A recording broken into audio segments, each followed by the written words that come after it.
This is Matt, and today we will download Cursor. So this will be a quick video on how to actually download Cursor for macOS, Windows or Linux. So I'm right here on the Cursor download page. You can find it at cursor.com/download. I will of course put that link in the video description just below this video, so you can just click that and you'll wind up on this page.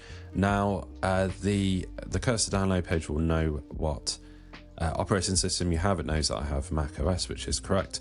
But there are some other options here. So there's a number of different Windows options here. They've also got some Linux options, quite a few here as well, and some different Mac ones.